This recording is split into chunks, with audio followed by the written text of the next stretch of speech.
खुद से जीतने वालों को मेरा सलाम।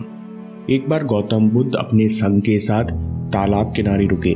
वहां एक लड़का अपनी माँ के साथ पानी भर रहा था। लड़के की नजर गौतम बुद्ध पे पड़ी तो उसने प्रणाम किया और उनसे पूछा, मैं जीवन में बहुत कुछ करना चाहता हूँ, लेकिन जब कुछ कर नहीं पाता तो समझ नहीं आता मैं क्या गलती कर रहा हूँ। इसलिए मेरा प्रश्न है कि लक्ष्य को पूरा करने के लिए इंसान को कौन सी कठिनाइयों को पार करना पड़ता है। गौतम बुद्ध ने कहा, जब तक तुम लक्ष्य की ओर कदम नहीं बढ़ाओगे तब तक सफलता से जुड़ा हर प्रश्न, हर उत्तर अधूरा है। गौतम बुद्ध इतना कहकर वहां से चले गए। अगले दिन लड़का माँ के साथ फिर से पानी भरने आया। लड़के ने देखा कि तालाब में सारे कमल एक साथ खिले हुए हैं। लड़के ने तुरंत एक कमल तोड़ लिया और माँ को तालाब का हाल बताया। माँ ने कहा, बेमौसम सारे फूल खिल जाएं, ऐसी घटना मैंने पहले कभी नहीं सुनी। ये अवश्य ही गौतम बुद्ध के प्रभाव से खिले हैं। लड़के ने सोचा, अगर गौतम बुद्ध का ऐसा प्रभाव है तो मुझे इनसे एक बार मिलना चाहिए। शायद वे इन फूलों के द्वारा मुझे प्रेरणा दे रहे हैं। ऐसा सोचकर लड़के ने मन बना लिया और एक सुंदर कमल तोड़कर उसे पानी के छोटे से मटके में रख लिया। उसके मन में तथागत की एक बात गूंज रही थी कि जब तक तुम कदम नहीं बढ़ाओगे तब तक हर प्रश्न, हर उत्तर अधूरा है। लड़के ने माँ से बोला, गौतम बुद्ध ज्यादा आगे नहीं निकले होंगे। मैं जल्दी जल्दी चलूंगा तो एक दिन में उन तक पहुंच जाऊंगा और फिर उनसे मिलकर 2-3 दिन में लौट आऊंगा। ऐसा कहकर लड़का सफर पर चल पड़ा और जल्दी जल्दी चलने लगा। पहली परेशानी, कैसे होगा कैसे होगा। कुछ देर में लड़के ने अपना गांव पार कर लिया। थकने लगा, थोड़ा जोश कम हुआ तो उसकी चाल धीमी हो गई। लड़का चलते चलते जंगल के रास्ते पर आ गया। जंगल के पास पहुंचते ही लड़के को याद आया कि उसने पहले कभी जंगल पार नहीं किया है। लड़का सोचने लगा, जंगल में खतरनाक जानवर होते हैं, अगर रास्ता भटक गया तो मैं क्या करूंगा। मैं फिर गौतम बुद्ध से 2 दिन दूर हो जाऊंगा और अगर वो ज्यादा आगे निकल गए तो मुझे बाकी रास्ते भी नहीं पता। इस तरह मैं उनसे कभी नहीं मिल पाऊंगा। लड़का ये सब खड़े होकर सोचने लगा। तभी लड़के की नजर एक घुड़सवार पर पड़ी। लड़के ने कहा, मुझे जंगल पार करके गौतम बुद्ध को ये कमल देने जाना है, क्या तुम मुझे अपने साथ ले जा सकते हो। घुड़सवार ने कहा, मैं तुम्हें अपने साथ ले तो नहीं जा सकता लड़के, लेकिन तुम्हारी मदद कर सकता हूँ क्योंकि मैं भी उसी तरफ जा रहा हूँ। ये कमल मुझे दे दो, मैं गौतम बुद्ध तक पहुंचा दूंगा। घुड़सवार की बात सुनकर लड़का सोचने लगा, पता नहीं ये सफर मैं कैसे पूरा कर पाऊंगा। घुड़सवार को कमल दे देता हूँ, ये जल्दी भी पहुंच जाएगा और मेरा काम आसान हो जाएगा। लड़का कमल देने ही वाला था, लेकिन उसे तत्काल याद आया कि इस यात्रा के पीछे, इस कमल के पीछे उद्देश्य क्या है। लड़के ने सोचा, अगर मैं गौतम बुद्ध से नहीं मिल पाया तो सवाल के जवाब कैसे मिलेंगे। ये इतना महत्वपूर्ण सवाल है और मुझे जीवन में एक ही मौका मिला है जो शायद दोबारा ना मिले। जैसे ही लड़के को अपना उद्देश्य याद आया, मन में संदेह और सारे डर शांत हो गए। उसने घुड़सवार से कहा, मेरा गौतम बुद्ध से मिलना बहुत जरूरी है, आप कृपया मुझे जंगल से बाहर निकलने का रास्ता बता दें। लड़का रास्ता समझकर आगे चल पड़ा। यात्रा के पीछे उद्देश्य जानकर उसके चाल में दोबारा तेजी आ गई। बीच बीच में उसके मन में आता, अगर मैं शाम के समय जंगल में भटक गया तो क्या होगा, मैं तथागत तक कैसे पहुंच पाऊंगा। अगर ना मिल पाया तो मैं बेकार में ही यात्रा पर चल पड़ा, मुझे तो वापस लौट जाना चाहिए। पर जब भी लड़के को कैसे होगा के विचार परेशान करते तो लड़का कमल को देखता तो उसे तथागत के चेहरे की शांति और मुस्कान याद आ जाती। उसे याद आ जाता कि जिसके सानिध्य से फूल खिल जाते हैं, जिसके साथ होने से मन को प्रेरणा मिलती है, उनसे कितना कुछ सीखने मिल सकता है। लड़के के सारे संशय वहीं रुक जाते और वो निश्चिंत होकर आगे चल पड़ता। काफी देर चलने के बाद जंगल खत्म होने लगा। लड़के को समझ आया कि जब जब वो यात्रा के उद्देश्य को याद करता है तब तक उसकी मुश्किलें कम हो जाती हैं। लड़के को समझ आया कि ये सबके साथ होता है, चाहे वो छात्र हो या व्यापारी। जब जब इंसान कैसे होगा सोचकर संशय करता है तब तब रुकावटें बड़ा रूप ले लेती हैं। उसने खुद को याद दिलाया कि उद्देश्य याद रखना और छोटे छोटे कदम बढ़ाते जाना कितना जरूरी है। फिर उस लड़के ने चिंता छोड़ दी और सफर में सावधानी से चलने लगा।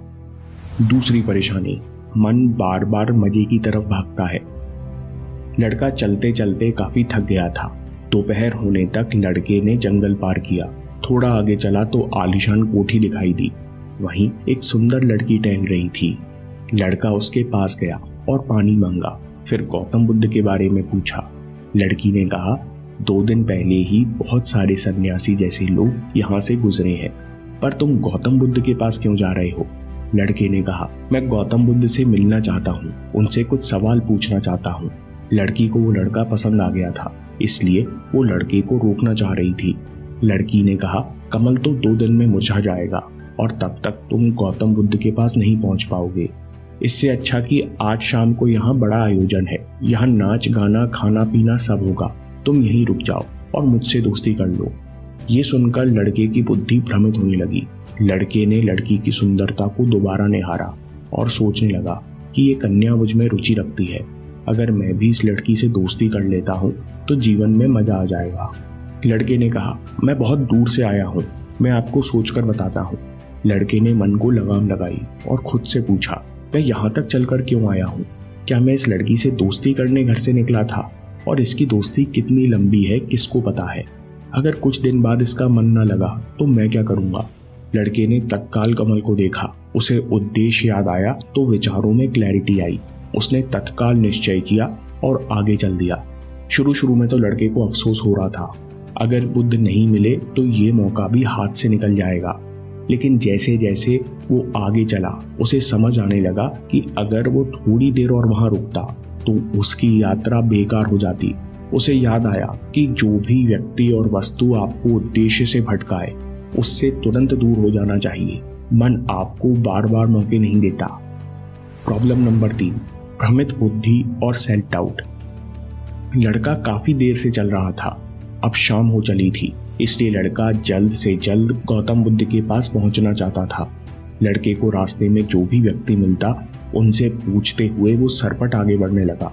उसे लग रहा था कि बस अब पहुंचने ही वाले हैं। तभी एक बुजुर्ग मिले। लड़के ने बुजुर्ग से भी पूछा, मैं गौतम बुद्ध से मिलने जा रहा हूँ, पिछले गांव में एक व्यक्ति ने बताया था कि वो इसी तरफ से गुजरे हैं, वो कितने आगे निकल गए होंगे? बाबा ने कहा, तुमको कोई गलतफहमी हुई है बेटा, इस रास्ते से कोई बड़ा समूह नहीं गया है, लगता है तुम्हें दिशा भ्रम हुआ है, तुम गलत मोड़ पर मुड़ गए हो, अब वापस जाओ और दूसरा रास्ता पता करो। बुजुर्ग की बातें सुनकर लड़का घबरा गया। उसने सोचा कि 2 घंटे पहले कोई बस्ती मिली थी, अब वापस गया तो बहुत पीछे हो जाऊंगा, अब तो अंधेरा होने वाला है, मेरे पास कोई रहने और खाने का साधन भी नहीं है, मेरी पूरी यात्रा बेकार है, मुझे लग ही रहा था कि मैं नहीं कर सकता। लड़का खुद पर डाउट के बादलों में घिर गया। उसके पैरों में किसी ने जैसे भारी बेड़ियां डाल दी हों। उसके मन में बार बार चल रहा था कि मुझे मोड़ क्यों नहीं दिखाई दिया, मुझसे इतनी बड़ी गलती कैसे हो गई, मैं बार बार एक ही गलती क्यों करता हूँ। लड़का वहीं सर पकड़कर बैठ गया। फिर उसे अपनी माँ की बात याद आई कि हर गलती में सीख छुपी होती है, हर सीख जीवन को बेहतर बनाती है। थोड़ा मन शांत हुआ तो लड़का ये बात बार बार दोहराने लगा कि हर गलती में सीख छुपी होती है। हाँ, मुझसे गलती हुई, मैंने जल्दबाजी में सोचा नहीं कि मैं कहाँ चल रहा हूँ, लोगों ने बताया और मैं दौड़ता गया। जैसे ही लड़के ने गलती स्वीकार की उसका मन और शांत हो गया। निराशा और संदेह के बादल गायब हो गए। बैठे बैठे लड़के की नज़र कुछ जानवरों पर पड़ी जो पास की नदी से पानी पीकर लौट रहे थे। ये सब देख लड़के को याद आया कि पहली बार जब गौतम बुद्ध मिले थे तब पानी के पास ही मिले थे, क्योंकि उनके साथ बड़े संघ को बार बार बड़ी मात्रा में पानी की जरूरत पड़ती होगी। लड़का तुरंत समझ गया कि गौतम बुद्ध भी उसी रास्ते से भ्रमण कर रहे होंगे जिस रास्ते पर नदी के घाट और बड़े कुएं हों। लड़का तुरंत खड़ा हुआ। उसने सोचा, वापस लौटने से अच्छा है मैं नदी किनारे रास्ते पर जाकर चलना शुरू कर दूं। कई खेत पार करते हुए लड़के ने रास्ता बदल लिया। चलते चलते लड़के का मन हल्का हो गया। उसने अनुभव किया कि जब मन शांत होता है, जल्दबाजी नहीं करता, किसी में या खुद में कमी नहीं निकालता, तो बुद्धि बेहतर काम करती है। लड़के ने पाया कि खुद से शिकायत करना बहुत बड़ी कमी है जो बहुत दुख देती है। चलते चलते लड़का सोच रहा था कि अगर मैं अपने गांव में रुक जाता तो मैं अपने अनुभव से कुछ भी नहीं सीख पाता। ऐसा सोचते सोचते उसे संघ की भीड़ दिखने लगी और 2 दिन चलने के बाद लड़का गौतम बुद्ध तक पहुंच ही गया। उसने अपनी बारी आने का बड़े धैर्य से इंतजार किया। उसे खुद अपने ऊपर आश्चर्य था। जब गौतम बुद्ध उससे मिले तो उसने तथागत को कमल भेंट किया। इससे पहले लड़का कुछ बोलता, गौतम बुद्ध ने बोला, बहुत सुंदर, कमल पूरी तरह खिल गया है। 2 दिन पहले तुमने पूछा था कि लक्ष्य को पूरा करने के लिए इंसान को कौन सी कठिनाइयों को पार करना पड़ता है। तुम्हारे चेहरे पर थकान के साथ धैर्य और मुस्कान देखकर लगता है कि तुमने इस यात्रा में बहुत कुछ सीखा है। लड़के ने पूरी यात्रा संक्षिप्त में बताई। गौतम बुद्ध ने कहा, तुम्हारी यात्रा में 4 पाठ छिपे हुए हैं। बिना कोशिश के हर सीख अधूरी है। जब इंसान किसी लक्ष्य के लिए उस रास्ते पर चलता है, तब सबसे पहले वो अपने अनुभव से सीखता है। जब धीरे धीरे उसका विवेक जागृत होता है, बुद्धि तीक्ष्ण होती है, तब वो दूसरों के अनुभव और गलतियों से भी सीख सकता है। जीवन में सफलता का रहस्य सीखने के लिए सबसे पहले उस रास्ते पर चलना पड़ता है। तथागत ने कहा, जब आगे बढ़ते हैं तो 3 दिक्कतें आती हैं और इनका निवारण करने के लिए तुमने 3 बातें सीख ली हैं। पहला लेसन, उद्देश्य पहचानो और इसके प्रति समर्पण करो। जैसे ही तुमने जाना कि फूल देने के पीछे इस यात्रा का एक उद्देश्य है, तो तुम्हारे संशय खत्म हो गए। इसके बाद जब भी तुम फूल को देखते तो तुम्हें उद्देश्य याद आ जाता। गौतम बुद्ध ने कहा, तुमने स्वयं अनुभव से जान लिया है कि सब कुछ तुम्हारे अंदर से प्रकट हो रहा है। लड़का ध्यान से सुनता रहा। गौतम बुद्ध ने कहा, तुम्हारे मन के डर और संशय कैसे होगा बाहर रुकावट, विघ्न और कंफ्यूजन का रूप लेते हैं। जब तुम इनसे ध्यान हटाकर उद्देश्य पर लगाते हो तो सारी रुकावटों का स्वरूप बहुत छोटा हो जाता है। शुरुआत में किसी को पता नहीं होता कि वे सफल क्यों होना चाहते हैं, क्यों वो कुछ करना चाहते हैं, इसलिए ये परेशानी ज्यादा रोकती है। लेकिन जब तुम चलना शुरू करते हो, जैसे जैसे तुम उद्देश्य के प्रति समर्पित होते जाते हो, वैसे वैसे चलते जाना आसान होता है। दूसरी सीख है सेंस प्लेजर्स। मन को भ्रमित होने से बचाओ और बड़े उद्देश्य पर लगाओ। गौतम बुद्ध कहते हैं कि असली शक्ति इच्छाओं को पूरा करने में नहीं, बल्कि इनको मिटाने में है। गौतम बुद्ध ने कहा कि जीवन में एक ही फेलियर है, जानते हुए भी सही काम न करना, अपने उद्देश्य के प्रति ईमानदार न रहना। छोटे मोटे सुख के पीछे लोग जरूरी कर्म टालते रहते हैं और जीवन में कई कीमती मौकों को खो देते हैं। अगर तुम उस युक्ति के आकर्षण में रुक जाते तो तुम्हारी यात्रा कभी पूरी नहीं होती। इसलिए जैसे इस यात्रा के दौरान तुमने फूल हमेशा अपने सामने रखा, वैसे ही उद्देश्य हमेशा हमारे सामने होना चाहिए। इससे हमें निर्णय लेने में आसानी होती है। तीसरी सीख, सेल्फ डाउट के प्रति सचेत रहो। ये आखिर तक परेशान करता है। गौतम बुद्ध कहते हैं कि खुद पर शक करने की आदत से ज्यादा खतरनाक कुछ भी नहीं, क्योंकि जितना नुकसान आपके नेगेटिव विचार आपको पहुंचाते हैं, उतना कोई और नहीं पहुंचा सकता। तथागत आगे कहते हैं कि खुद पर संदेह करने की आदत से आप खुद के प्रयास से ही बचोगे। दूसरा चाहकर भी आपके सेल्फ डाउट नहीं मिटा सकता। सेल्फ डाउट हावी कैसे हो जाता है? जब हम अपनी गलती नहीं स्वीकारते, तब तक वो बात हमें परेशान करती रहती है और आखिर में संदेह का बड़ा रूप ले लेती है। जब भी आपको लगे कि मुझसे गलती क्यों हुई, मैं इतना नादान या कमजोर क्यों हूँ, अगर मैं इतना नादान या कमजोर हूँ तो आगे क्या करूँगा, तो सबसे पहले खुद को याद दिलाओ कि हर गलती में सीख छुपी हुई है। सबसे पहले मन को शांत करो, बुद्धि और विवेक का प्रयोग करते हुए उद्देश्य की तरफ बढ़ते चलो।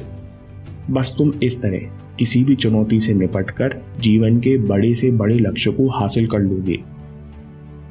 दोस्तों, अगर आपको ये वीडियो पसंद आया तो ग्रैटिट्यूड पर ओशो का अगला वीडियो देखिए कि एक छोटी सी ग्रैटिट्यूड की आदत आपकी पर्सनैलिटी में कितना बड़ा बदलाव ला सकती है। अभी देखिए या बात के लिए सेव कर लीजिए। आपके समय से कोई वीडियो, कोई ऐप, कोई न्यूज़ कीमती नहीं है। मैं काम के किस्से लाता रहूँगा। हम जीतेंगे।